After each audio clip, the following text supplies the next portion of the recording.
Fala galera, beleza? Bem-vindos ao canal O Gerador de Riqueza. Felipe aqui, espero que todos vocês estejam muito bem nessa segunda-feira, né? Dia 15 de abril de 2024. E que segunda-feira, né? Era esperado aí no pré-abertura de mercado, até mesmo um possível circuit break, depois de muito tempo, depois de muita história lá no ano de 2020 para cá.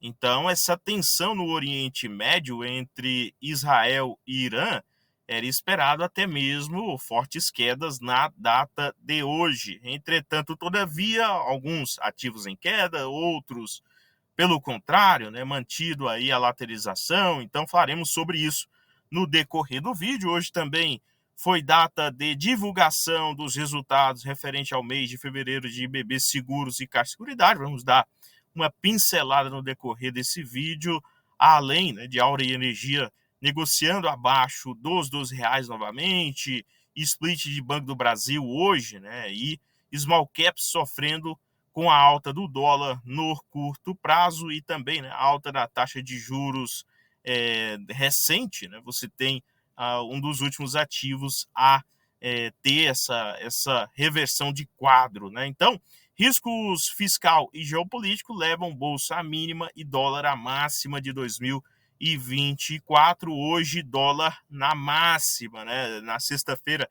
já tínhamos falado sobre esse assunto aqui no vídeo, a perspectiva de essa tensão piorar no Oriente Médio entre Israel e Irã, mas, né, também o adiamento do corte da taxa de juros nos Estados Unidos. Inclusive, na sexta-feira eu trouxe aqui, né, que a saída de capital gringo tinha diminuído, porém voltou a crescer, tá, pessoal, agora no mês de abril. Falar um pouquinho sobre mercado, o que nós tivemos hoje? Dois ativos que chamaram a atenção pela alta, tá, fazendo o efeito contrário. Vale 3 nos 61,99, quase 62, alta de 0,58. Claro, as commodities, petróleo, você teve ouro também em alta, né? Porque ainda é considerada a principal reserva de valor no macroeconômico, né? No cenário macroeconômico. Petróleo também, até porque você tem passagens no Irã, né? No qual se fechadas, esse petróleo pode ter uma alta forte. Então, são fatores que chamam a atenção. Irani, queda de 1,40%, 9,18%. Estou gostando desse cenário em Irani. Por mais que as small caps vão sofrendo, né, com a saída de capital, a dificuldade em baixar a taxa de juros e tudo mais, nesse sentido, nós temos dividendos em aberto praticamente para Irani, o que pode ser de grande oportunidade. Além disso, Caixa Seguridade nos 15,59, queda de 1,20 hoje, tá? Falaremos sobre os resultados mensais. Banco do Brasil na casa 56,46 e split hoje, desdobramento amanhã, já negocia, né, pela metade do preço, entre aspas, metade entre aspas, tá? Então, hoje quase entrou uma ordem minha, mas paciência, vamos acompanhando como que será os próximos pregões aí em relação a volume, em relação a oportunidades também. E a Áurea Energia abaixo dos R$ 12, para mim é interessante, tá? Nesses preços, o ativo não tem nenhuma perda de fundamentos, é aquela questão de você ter aí, né, alguns fatores de precificação, questão de prejuízo no ano passado e etc. Tá? Índice VIX, que é o índice que mede o quanto, né, o investidor no curto prazo ou no médio prazo estaria pessimista, né? Lá fora, hoje, teve um salto aí de 11%, com esse evento, né, de tensão, uma pré-denominação de guerra entre Israel e Irã. Claro que pode aumentar o teor, ou você pode ter ali resoluções, você pode ter alguns conflitos, mas sem grandes avanços. Tem que aguardar, esses fatores não estão no controle do investidor. Porém, o mercado não vê assim, né? O mercado ele tenta precificar e antecipar tudo isso. Aqui no Brasil, Tesouro Direto, os prefixados renovando máximas, mais títulos aí da dívida pública entregando IPCA mais 6, então aí parte dos que estão com vencimento para 2035, com juros trimestrais parte aí também em 2031, já entregando acima de IPCA mais 6, tá? O que vale a pena acompanhar, até porque você tem uma certa dificuldade, né, em relação às ações no sentido de prêmio, tá? É pedido um prêmio maior, é pedido um desconto maior para aportes, né? Inclusive quem faz time, tá? Agora quem compra sempre pensando no longo prazo, gosta desse momento, é onde você tem também boas oportunidades para novos aportes. Após breve respiro, o volume de saques de gringos na bolsa volta a crescer. Então, aquela notícia, né, da até sexta-feira do cenário, que parecia ter estancado a sangria de saída de capital gringo, pelo contrário, né, voltou a ter números altos aí nesse curto prazo. Antes de continuarmos falando sobre algumas questões, uma questão importante que você, investidor, não pode postergar, tá? Então aí nós temos até maio para você fazer a sua declaração do imposto de renda referente ao ano de 2023, agora, né, no ano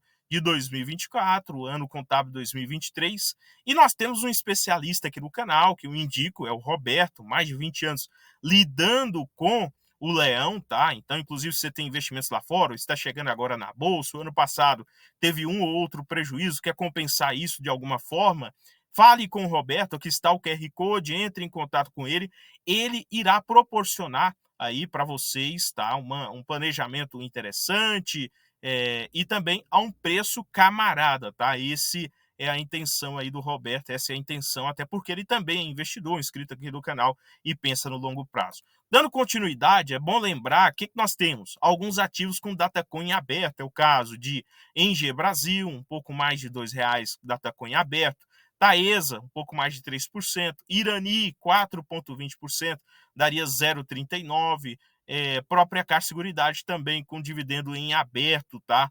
Agora até, né, Datacom, até a reta final de abril ou também início do mês de maio. É o caso da Taesa, início do mês de maio, reta final de abril. Para Irani, não tem ainda uma data exata, mas a assembleia ocorre agora, né, na reta final do mês de abril, então é bem provável que é melhor você, né, aí poder garantir esses proventos. Então, Caixa Seguridade, 15,59, queda de 1,20, fica essa lateralização, chega nos 16, depois cai novamente. Hoje, os principais compradores foram Nacionais, Genial e Safra, o primeiro com 3 milhões, o segundo com um pouco mais de 2,5 milhões. Esses dados aqui são da corretora Inter, tá? Mas a sua corretora provavelmente deve ter aí no ranking de corretoras. Vale a pena, na minha avaliação, acompanhar, tá? Não é o melhor balizador. Eu não vou ficar aqui o dia inteiro olhando esses balizadores, mas é interessante para você saber, né? Por exemplo, em um dia de saída mesmo de capital gringo, você teria aqui, por exemplo, os 3 principais vendedores gringos. E hoje o Goldman Sachs, principal vendedor, 3 milhões. Claro, não é o banco Goldman Sachs em si, tá? Mas pode ser alguns fundos, clientes seus, inclusive clientes gringos, clientes brasileiros com peso forte também. Então, vale a pena você ter esses dados, acompanhar esses dados, até porque é bom, né? Para quem gosta de acompanhar mercado, é bom. Você vai ficando mais à vontade ainda nesse sentido. Olhando o desempenho mensal, o mercado parece não ter aprovado. O que nós tivemos de queda? Nós tivemos, na verdade, parecido com 2023, a captação líquida aí de um pouco mais de 160 bi, tá, para Caixa Seguridade. Ainda assim, é um número bom, a minha avaliação. Nós tivemos, né, aí aumento também nas reservas de Caixa Seguridade, é um dos fatores que pesa muito, mesmo com a queda na taxa de juros, tá? E dando continuidade nos outros segmentos, que são seus carros-chefes, né? Habitacional, alta de mais de 10%, considerando com a mesma data de 2023. Se você considerar também vida, se você considerar vida, nós tivemos uma queda de 0,7%. Se você considerar prestamista, alta de 10,07, aliás, residencial, né, prêmios emitidos, alta de um pouco mais de 10%, um total de alta aí na casa de um pouco mais de 3%. É uma dificuldade de continuar crescendo, como cresceu nos últimos 2 anos, Caixa Seguridade? É uma dificuldade, até porque são números estrondosos, né? Não dá para deixar isso de lado. A média da sinistralidade acumulada no mês de fevereiro caiu um pouco mais, né? Caiu para baixo dos 20%, o que para mim é interessante, tá? Esse indicador ele é muito interessante, enquanto a média de mercado é um pouco mais alta, né? Você tem aí média na casa de 30%, 40% a depender da seguradora. Sobre BB Seguros, nós tivemos também resultados divulgados hoje. O que chama a atenção é o rural, que cresceu 23%, tá? Alta no volume de prêmios, 23%, enquanto, né, seguros agrícolas queda de 14%. Então, o rural claramente está salvando, né? Está salvando até agora o desempenho do segmento, né, do segmento agro de BB Seguros. Segmento vida, queda de 0,9%, e segmento prestamista, tá? Também aí um incremento de 46%. Então, prestamista um pouco inferior a fevereiro de 2023, 350 milhões emitidos versus 1 bi e 300 milhões lá, aliás, 350 milhões BB Seguridade, 46% de alta, versus lá no ano passado, cerca aí de um pouco menos aí de 200 milhões, tá? Para o mercado, pensando nos 2 meses, 677 milhões, 31% superior ao ano passado. Olhando média geral, um total aí de um pouco mais de 1 bi emitido, 21% superior ao ano passado, tá? Nos 2 meses, um pouco mais de 2 bi emitido, 10% superior, enquanto o mercado cresceu um pouco mais de 12%. Para mim, até agora, é interessante, tá? Até agora, a emissão de BB Seguros, que não mostra a sinistralidade, são bastantes dados, mas não mostra a sinistralidade, ainda interessante, o que faz aí repensar talvez em pagar um preço um pouco superior aos 32, não seria nenhum problema, nenhum absurdo no curto e médio prazo. Mas, pessoal, esse é o vídeo, não representando uma recomendação de compra ou venda de ativos. Inscreva-se, compartilhe, curta e comente a sua opinião. Se você, né, aumentou o seu caixa, está esperando de boca aberta aí as oportunidades vierem, né, até você, então nós temos aí um certo avanço do medo no curto prazo, que para investidor de longo prazo é bom, ainda mais quem está fazendo caixa. No mais, desejo a todos bons aportes, que aproveitem muito bem as oportunidades que podem surgir no decorrer da caminhada, e até o próximo vídeo. Valeu demais!